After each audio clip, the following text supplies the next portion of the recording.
garaan isin iyyee yookaan wacee isin rakkisee beekaa?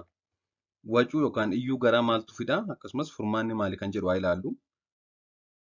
Iyyuun garaachaa sagaleen sun jechuudha. Garaacha irraas ta'ee marrummaan qal'aa yookaan furdaa irraas madduu kan danda'uu fi sagaleen kun kan dhaga'amu sababa gaazii yookaan qilleensiif sooranni marrummaan keessa jiru yeroo sosocho'an kan dhaga'amudha.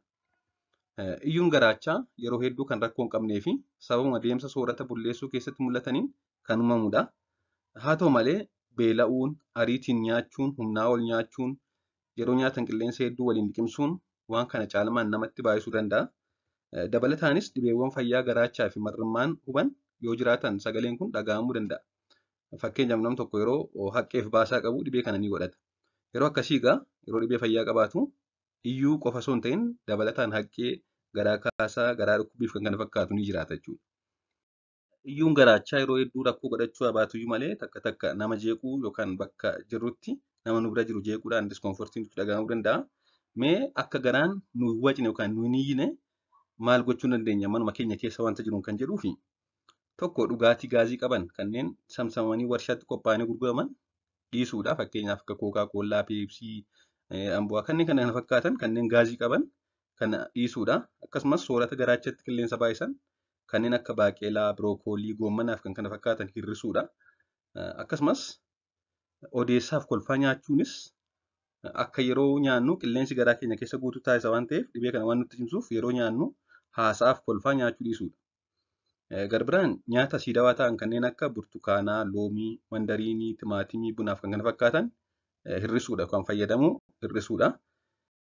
Kana malees nyaata booda xiqqoo miillaan deemuu erga nyaata nyaannee booda daqiiqaa 15 akkas miillaan deemuun akka garaan hin wacneef akka daayijestiniin bullaa'uun soorataa tasgabbaa ta'uuf ni gargaara. Akkasumas bishaan gahaa dhuguudha.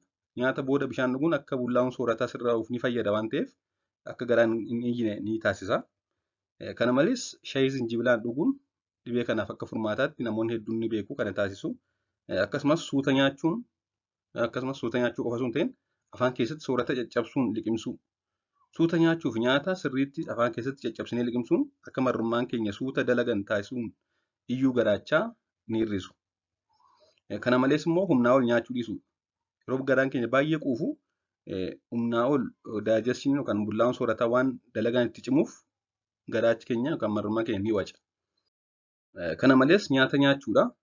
Wantoota akka garaan iyyu taasisan keessaa tokko garaachi duwwaa ta'uudha, beela'uudha jechuudha. Kanaaf nyaachuun furmaata yeroo akkasii. Garbiraan shunkurtii adiidha. Qullubbiin adii amala akka garaan hin iyyine taasisuu waan qabuuf soorata waliin nyaachuun akka furmaataatti ni gargaara.